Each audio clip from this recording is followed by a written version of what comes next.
作为大统一王朝的开国之君，汉光武帝刘秀恐怕是存在感最低的一位，连偏安一隅的南宋皇帝完颜构都比他更被人惦记和说道。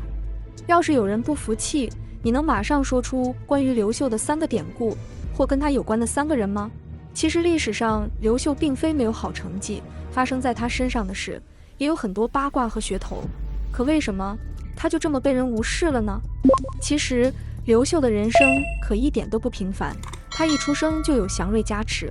刘秀这个名字不是因为他的操作太优秀，也不是因为他长得很秀美，而是他出生那年他们献出祥瑞了，有一颗稻谷竟然比袁隆平的杂交水稻还厉害，一根茎上就长出了9株穗。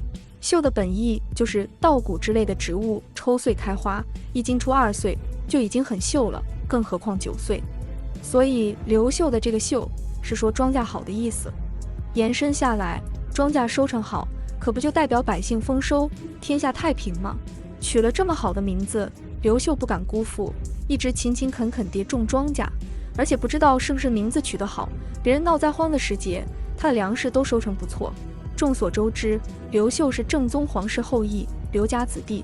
虽然时代久远，经过推恩沦为了庄稼汉，可他后来又逆袭成了皇帝，堪比朱元璋1.0版，这分明足够传奇，足够引起关注啊！怎么在他身上就没有了这种文学效果呢？问题首先出在刘秀的对手上。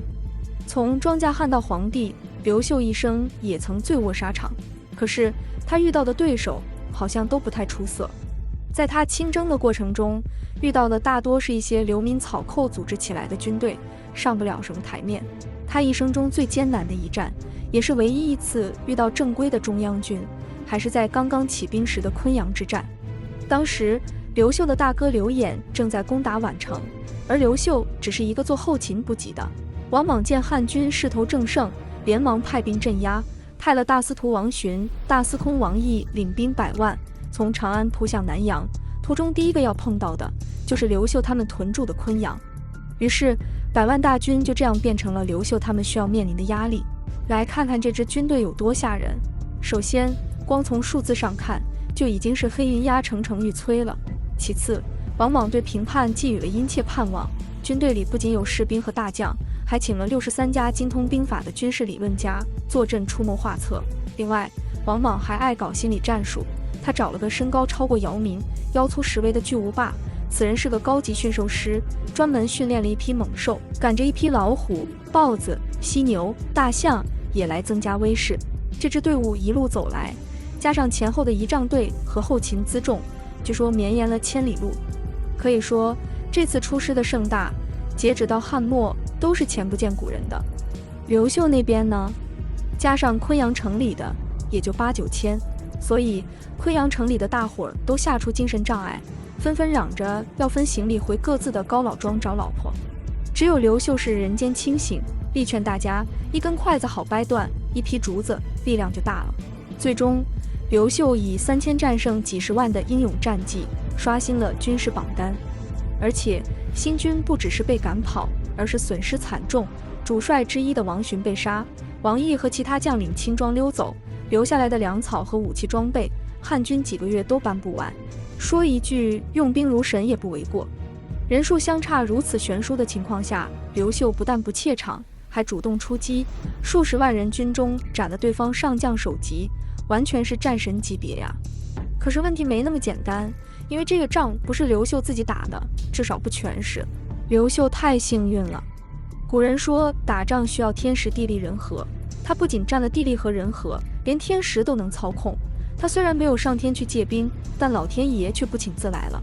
在王莽的大军刚刚驻扎在昆阳城外，对城内疯狂施压的时候，老天爷微微一笑说：“我请你们看流星雨。”当天晚上，流星精准打击，砸在新军的大营里。随着流星划过大气层带来的各种冲击波，天上的云也形成了各种可怕的天象，像黑山要砸下来一样。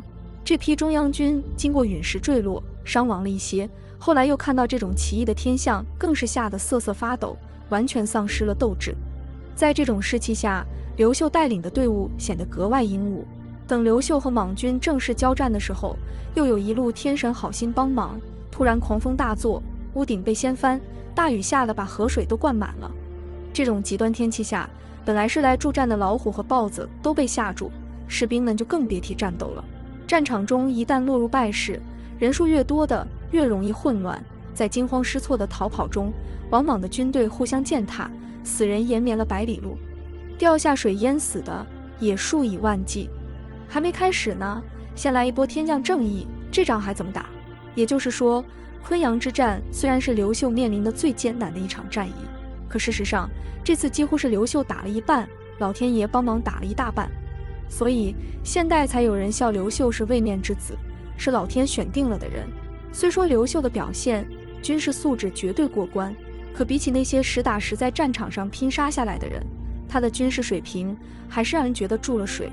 于是大家说起刘秀的战场表现，并没有太多讨论的点，说的最多的反而是笑话他能召唤天神和风雨雷电。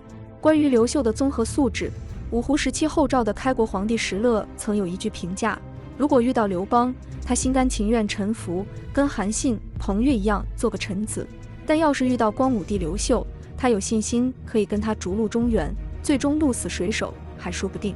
石勒作为一个奴隶出身，靠自己横扫半个中国的皇帝，他的评价想必更准确，能和石勒的水平大致相当。可见刘秀这个人本事是有的，只是上头有个老天当他亲爹，遮蔽了他自身的光芒。既然军事上没有太漂亮的成绩，不够大家为他吹嘘呐喊，那八卦上呢？众所周知，刘秀可是有些八卦在身上的。刘秀年轻的时候，在姐夫家里见到自己的表妹阴丽华，虽然当时小丫头才9岁，刘秀还是默默的心动，发出一句在当时称得上爱情佳话，放现代足以被扭送派出所的宣言：仕宦当作执金吾，娶妻当得阴丽华。之后经过姐夫家的撮合，刘秀如愿和殷家结了亲。接着俩人的故事其实比戏剧话本里的还精彩。当时的皇帝刘玄猜忌刘秀兄弟刘演已经被冤杀，刘秀大气不敢出，只能默默装孙子，然后找个机会外派到外地工作，并把阴丽华送回老家。皇帝刘玄虽然放过刘秀，却没给一兵一卒。名义上刘秀是更始汉朝的大使，实际只是光杆司令一个，勉强凭人格魅力有了几个跟随者。刚走到河北没多久，却又莫名成了通缉犯。原来河北来了个王朗，自称是汉成帝的儿子刘子瑜，在河北登基称帝。刘秀是河南皇帝的使者，而河北又有了新皇帝，谁还要你招抚？于是王朗悬赏10万户要刘秀的脑袋。好好的使者瞬间变成了河北的通缉犯。经过高人指点，刘秀到了信阳，凭借着昆阳大战的名气，聚沙成塔，刘秀手下也有了数万人，终于有了和王朗博弈的基础。双方对峙过程中，河北还有个真定王刘阳也在摇摆不定。为了拉拢刘阳，刘秀手下的谋士出了一个主意，让刘秀迎娶刘阳的外甥女郭圣通。一开始刘秀是百般不乐意，毕竟他已经娶到自己最想娶的妻子了。可经过大家轮番劝说，最终他还是把郭圣通迎了进门。等后来刘秀一路势如破竹，称王称帝，定都洛阳，最让人关注的八卦难题就来了：2个老婆，谁当皇后呢？朝廷里河南的从龙之臣和河北的功臣吵成了一锅粥，刘秀也着实左右为难。按本心，他当然主意阴丽华当皇后，可河北的势力也不小，不能让他们寒了心。再加上郭圣通的舅舅真定王刘阳还手握大军，最终还是识大体的阴丽华出面请退，请皇帝一定要立生下了长子的郭圣通为后。当初阴丽华与刘秀相聚的日子少，还没能生下孩子，所以随军的郭圣通近水楼台，就这样占了优势。无论是刘秀的难以抉择，还是阴丽华的委曲求全，这一出嫡庶之争就足够宫斗戏本写出一台大戏来了。这还没完，再后来虽然郭圣通当了皇后，但刘秀心里还是更惦记发妻阴丽华，对她百般宠爱，几乎把郭圣通抛在了脑后。郭圣通心里自然恼火和委屈，渐渐地忍不住对下人发脾气。刘秀最终找了个机会将他废除，重新立自己的发妻阴丽华为后。这已经是10几年后的事了。结发夫妻被迫分离，好不容易荣归故里，却事与愿违，只能将最好的捧给旁人。10几年后还是不忘初心，重定名分，这种曲折的爱恨情仇，比起小说也不显单薄。可以说刘秀根本不缺话题性。可惜自古以来的大文豪们对刘秀的爱情故事好像集体选择性失明了。纵观文学界，并没有多少著名诗人愿意为他们写诗歌颂这段奇缘。没有文学作品的加持，没有名句来加深人们的印象，这段本来分明很值得流传的故事，也就躲在角落里，少有人问津了。刘秀的存在感底下，还由于他独特的治国理念。在文化昌盛的隋唐时期，品评古代风云人物是当时的社会风尚。然而，当时整个社会风气都是拓张和进取。武功上，他们誓扫匈奴不顾身，不教胡马度阴山；文化上，他们张开手臂拥抱世界，欢迎世界各国的人来长安学习和定居。而刘秀的气质则和他们格格不入。刘秀十分爱惜老百姓，不爱打仗。天下差不多平定以后，他就让武将们解甲归田，纷纷当起土地主。不到万不得已，不肯轻易出兵。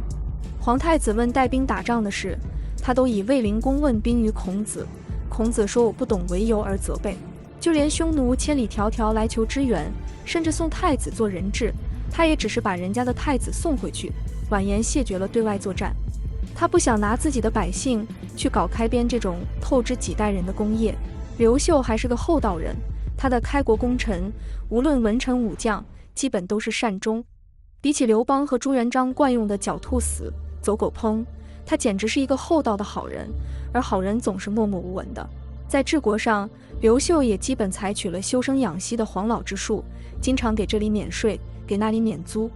通关光武帝纪，他颁布的最多的诏书，就是让当初被迫沦为奴婢的和别人小妾的，都可以恢复自由身份。没有气吞万里、开边拓土的豪迈，没有君臣猜忌的跌宕剧情可以分析，探究不出来什么腹黑的帝王心术。作为一个注重民生、低调做事的人，刘秀注定是没法成为万众瞩目的对象。所谓善战者无赫赫之功，善役者无通盘妙手。刘秀治下的太平岁月，看似平淡乏味，实则比历史上任何一个时期都可贵。不过现在，我们可以从另一个角度来看光武大帝刘秀。刘秀的整场人生都是如愿以偿的，仿佛一路开挂。他少年的愿望只是仕宦当作纸巾舞，娶妻当得阴丽华，上天不仅满足了他，还在此基础上附送了一个皇位。每当遇到什么渡不过的难关，总有老神仙指路，或直接天降正义，一路扶持着他荣登大宝，开基立业。